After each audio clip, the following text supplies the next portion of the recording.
Big boss ಮನೆಯಲ್ಲಿ ಮತ್ತೆ talk war ಶುರುವಾಗಿದೆ. ಕನ್ನಡದ ಅತಿ ದೊಡ್ಡ ರಿಯಾಲಿಟಿ ಶೋ ಬಿಗ್ ಬಾಸ್ ಮನೆ. ಆ ಮನೆಯಲ್ಲಿ ಒಂದಷ್ಟು ಕಂಟೆಸ್ಟೆಂಟ್ಗಳು ಪರಸ್ಪರ ಜಗಳಕ್ಕೀಡಾಗೋದು, ಪರಸ್ಪರ ವಾದ ಮಾಡೋದು ಇವೆಲ್ಲವೂ ಕೂಡ ಕಾಮನ್ ಆಗಿತ್ತು. ಆದರೆ ಕೆಲ ಪದಪ್ರಯೋಗ ಬಳಸುವುದರ ಮುಖಾಂತರವಾಗಿ ಕಂಟೆಸ್ಟೆಂಟ್ಗಳ ಬೈಗುಳ ಈಗ ವಿವಾದಕ್ಕೀಡಾಗಿದೆ. ಬಿಗ್ ಬಾಸ್ ಮನೆಯಲ್ಲಿ ಮತ್ತೆ ಟಾಕ್ ವಾರ್ ಶುರುವಾಗಿದೆ. ಗಿಲ್ಲಿಗೆ ಥರ್ಡ್ ಕ್ಲಾಸ್ ಪದ ಬಳಸಿದ ಅಶ್ವಿನಿ ಮತ್ತೆ ಹಳೆ ವರ್ಷನ್ ಮನೆಯಲ್ಲಿ ಸದ್ದು ಮಾಡ್ತಾ ಇದೆ.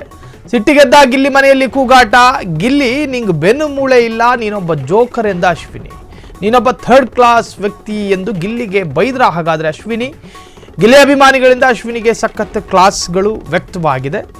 ಈ ಬಿಗ್ ಬಾಸ್ ಮನೆಯ ಕಂಟೆಸ್ಟೆಂಟ್ಗಳಿಗೆ ಅವರದ್ದೇ ಆದಂಥ ಒಂದು ಫ್ಯಾನ್ ಬೇಸ್ಗಳಿದ್ದಾವೆ. ಅವರು ಸೋಷಿಯಲ್ ಮೀಡಿಯಾದಲ್ಲಿ ತನ್ನ ಇಷ್ಟ ಅಭ್ಯರ್ಥಿ ಅಥವಾ ಇಷ್ಟ ಸ್ಪರ್ಧಿಯ ಪರವಾಗಿ ಮಾತನಾಡುವಂತಹದ್ದು, ತನ್ನ ಇಷ್ಟ ಇಲ್ಲದೇ ಇರತಕ್ಕಂತಹ ಸ್ಪರ್ಧಿಯ ವಿರುದ್ಧ ಮಾತನಾಡುವಂತಹದ್ದು ಸೋಷಿಯಲ್ ಮೀಡಿಯಾವನ್ನು ಬಳಸ್ತಾರೆ. ಸೊ ಇಲ್ಲಿ ಗಿಲ್ಲಿಗೆ ಬೈದಂತಹ ಅಶ್ವಿನಿ ವಿರುದ್ಧ ತರಾಟೆಗೆ ತೆಗೆದುಕೊಂಡಂತಹ ಒಂದಷ್ಟು ನೆಟ್ಟಿಗರು ಗಿಲ್ಲಿಗೆ ಬೈಬಾರ್ದು, ಗಿಲ್ಲಿಗೆ ಯಾಕೆ ಬೈತೀರಿ ಅಂತ ಹೇಳಿ ಒಂದಷ್ಟು ತರಾಟೆಗೆ ತೆಗೆದುಕೊಂಡಿದ್ದಾರೆ. ಇನ್ನು ಕನ್ನಡದ ಅತಿ ದೊಡ್ಡ ರಿಯಾಲಿಟಿ ಶೋ ಬಿಗ್ ಬಾಸ್ ಮನೆ. ಇನ್ನು ಬಿಗ್ ಬಾಸ್ ರಿಯಾಲಿಟಿ ಶೋ ಅನ್ನ ಮಹಿಳಾ ವರ್ಗ, ಮಕ್ಕಳ ವರ್ಗ, ಎಲ್ಲ ತರಹದ ವರ್ಗವೂ ಕೂಡ ಮನೇಲಿ ಕೂತ್ಕೊಂಡು ಟಿವಿ ನೋಡ್ತಾರೆ.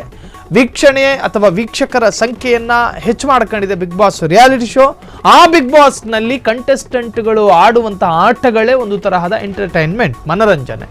ಇನ್ನು ಅವರ ನಡುವೆ ನಡೆಯುವಂತಹ ಗಲಾಟೆ, ಗದ್ದಲ, ಸಂಘರ್ಷ ಇವೆಲ್ಲವೂ ಕೂಡ ಒಂದರ್ಥದ ಆರೋಗ್ಯಕರವಾದಂತಹ ಮನೋರಂಜನೆಯನ್ನು ನೀಡ್ತಾ ಬಂದಿದೆ. ಸೊ ಇನ್ನು ಸ್ಪರ್ಧಿಗಳ ನಡುವೆ ಸ್ವಲ್ಪ ಕಚ್ಚಾಟಗಳಾಗ್ತಾನೆ ಇರ್ತವೆ. ಈಗಾಗಲೇ ಒಂದಷ್ಟು ಜನ ಹೊರ ಬಂದಿದ್ದಾರೆ. ಈಗ ಮಂಗಳೂರು ಮೂಲದ ಕಂಟೆಸ್ಟೆಂಟ್ ಜೊತೆಗೆ ಗಿಲ್ಲಿ, ಇವರಿಬ್ಬರ ನಡುವೆ ಟೈಟ್ ಫೈಟ್ ನಡೀತಾ ಇದೆ. ಈ ಮಧ್ಯೆ ಅಶ್ವಿನಿ ಏನು ಈ ಮಾತನ್ನು ಬಳಸಿದ್ರು, ಬಿಗ್ ಬಾಸ್ ಮನೆಯಲ್ಲಿ ಮತ್ತೆ ಟಾಕ್ ವಾರ್ ಶುರುವಾಗಿದೆ. ಗಿಲ್ಲಿಗೆ ಥರ್ಡ್ ಕ್ಲಾಸ್ ಪದ ಬಳಸಿದ ಅಶ್ವಿನಿ ಮತ್ತೆ ಹಳೆ ವರ್ಷನ್ ಮನೆಯಲ್ಲಿ ಸದ್ದು ಮಾಡ್ತಾ ಇದೆ. ಜೊತೆಗೆ ಸಿಟ್ಟಿಗೆದ್ದ ಗಿಲ್ಲಿ ಮನೆಯಲ್ಲಿ ಕೂಗಾಡಿದ್ದಾರೆ. ಗಿಲ್ಲಿ, ನಿಂಗೆ ಬೆನ್ನುಮೂಳೆ ಇಲ್ಲ, ನೀನೊಬ್ಬ ಜೋಕರ್ ಎಂದ ಅಶ್ವಿನಿ. ನೀನೊಬ್ಬ ಥರ್ಡ್ ಕ್ಲಾಸ್ ವ್ಯಕ್ತಿ ಎಂದು ಗಿಲ್ಲಿಗೆ ಬೈದ್ರ ಅಶ್ವಿನಿ. ಗಿಲ್ಲಿ ಅಭಿಮಾನಿಗಳಿಂದ ಅಶ್ವಿನಿಗೆ ಕ್ಲಾಸ್ ವ್ಯಕ್ತವಾಗಿದೆ. ಕ್ಷಣ ಕ್ಷಣದ ಸುದ್ದಿಗಳಿಗಾಗಿ ಫ್ರೀಡಂ ಟಿವಿ ಸಬ್ಸ್ಕ್ರೈಬ್ ಮಾಡಿ, ಲೈಕ್ ಮಾಡಿ ಹಾಗೂ ಫಾಲೋ ಮಾಡಿ. ಹೊಸ ಸುದ್ದಿಗಳ ನೋಟಿಫಿಕೇಶನ್ಗಾಗಿ ಬೆಲ್ ಐಕಾನ್ ಮೇಲೆ ಕ್ಲಿಕ್ ಮಾಡಿ.